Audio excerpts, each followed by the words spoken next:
Saudara anggota Komisi 3 Fraksi Demokrat, Beni Harman, mempertanyakan kehadiran Wamenkumham Edy Hiarie yang berstatus tersangka dalam rapat kerja bersama Komisi 3 dengan Kemenkumham.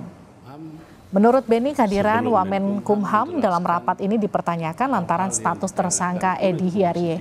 Beni pun meminta Edy keluar ruangan agar rapat kerja antara Komisi 3 dengan Kemenkumham tidak cacat. Kalau tidak, Kumham, ada Wamenkumham. Siapa? Ya. Ada Wakil Menteri Hukum dan HAM yang ada yang tidak tahu status beliau ini, yang oleh semua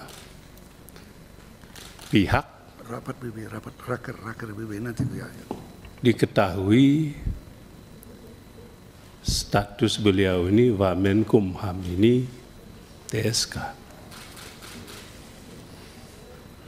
Ditetapkan TSK oleh KPK. Wamenkumham, sebelum Menkumham menjelaskan hal-hal yang ditanyakan oleh Komisi 3, terlebih dahulu menjelaskan statusnya ini.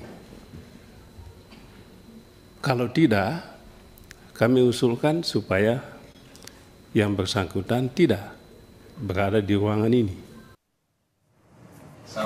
Sementara itu, Wakil Ketua Komisi 3 DPR RI Habibur Rahman menyebut pertanyaan Beni Harman terkait kehadiran Wamenkumham tak ada kaitannya dengan rapat kali ini. Habibur Rahman meminta Beni Harman untuk pertanyakan hal itu kepada Kemenkumham pada sesi berikutnya. Sebelumnya, KPK menetapkan Edy Hiarie sebagai tersangka atas kasus dugaan suap dan gratifikasi terkait konsultasi hukum sebuah perusahaan.